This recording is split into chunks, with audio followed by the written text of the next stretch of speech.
السلام عليكم ورحمة الله وبركاته. الحمد لله الذي أرسل رسوله هاديا ومبشرا ونذيرا وداعيا إلى الله بإذنه وسراجا منيرا. أما بعد فأعوذ بالله من الشيطان الرجيم. بسم الله الرحمن الرحيم. النبي أولى بالمؤمنين من أنفسهم. وقال النبي صلى الله عليه وسلم: لا يؤمن أحدكم حتى أكون أحب إليه من والده وولده والناس أجمعين. صدق اللہ وصدق رسولہ النبی الکریم. حقیقت کروں گا بیان دوستو، حقیقت کروں گا بیان دوستو، چاہے کٹ جائے میری زبان دوستو. وہ حقیقت کروں گا بیان دوستو، چاہے کٹ جائے میری زبان دوستو. جس زمین پر توہین ہو نبوت کی، گر پڑے نہ کہیں آسماں دوستو. اپنی منزل کی دھن میں رہے گا رواں بخاری کا یہ کارواں دوستو.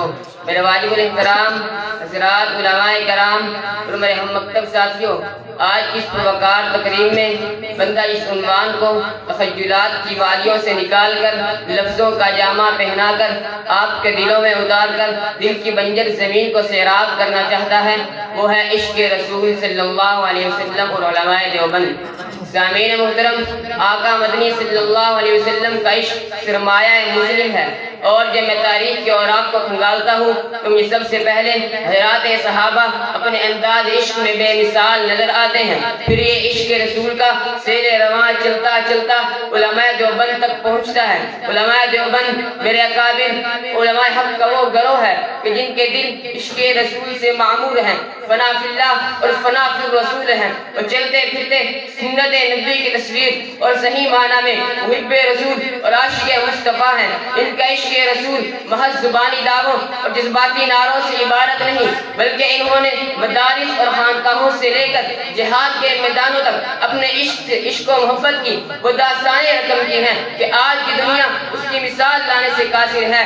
وہ قید بند مشکل ترین گھاٹیوں سے لے کر تعلیم و تدریس تک ہر میدان میں سنت نبی ان کے سروں کا تاج تھا. اس موقع پر مجھے وہ عالی مقام عالم و حق کے بے تیغ سپاہی حجت الاسلام مولانا محمد قاسم نانوتوی یاد آتے ہیں کہ جب دشمن تعاقب میں تھا، موت تلاش میں تھی، لوگوں کے کہنے کے باوجود اس مرد جرری نے 3 دن روپوشی کے بعد برسر عام چلنا پھرنا شروع کر دیا. لوگ چڑک کر مشورہ دینے لگے، خدارا آپ روپوش رہیں، دنیا کو آپ کی ضرورت ہے. مولانا نے کیا خوب جواب ارشاد فرمایا کہ میرے آقا غار سور میں صرف 3 دن روپوش رہے، اب جان جاتی ہے تو چلی جائے، میں نبی کی سنت سے آگے نہیں بڑھ سکتا. مجھے وہ فقیہ دوران، وہ امام وقت مولانا رشید احمد گنگوئی رحمۃ اللہ علیہ یاد آتے ہیں کہ لوگوں نے کہا بینائی تو چلی گئی، آنکھوں میں سرما کیوں لگاتے ہو؟ فرمایا بصارت رہے نہ رہے سنت کو کسی حال میں چھوڑا نہیں جا سکتا.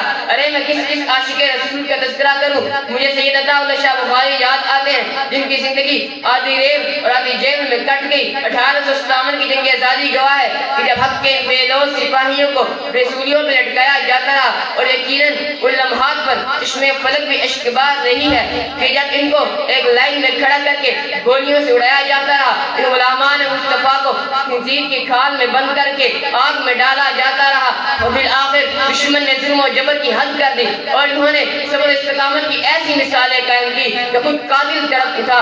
وہی مرد مومن ہے جسے دیکھ کر بابل پکار اٹھے، اس مرد خدا پر چل نہیں سکتا پسو میرا. میں اسی لیے تو کہتا ہوں علماء دیوبند کے تو ترازو میں نہ توڑ، علماء دیوبند کے تو ترازو میں نہ توڑ، وہ تو ہر دور میں انمول رہے ہیں. میرے دوستو، آج علماء دیوبند کے عشق رسول کے بارے میں سوال کیا جاتا ہے. وہ تو ایسے عشاق کے حبیب کبریا ہیں کہ ان کے دلوں میں جو آتش عشق موجود تھی، جس نے ان کے لیے پھندوں پر جھول جانا اور کٹ جانا بھی آسان بنا دیا تھا.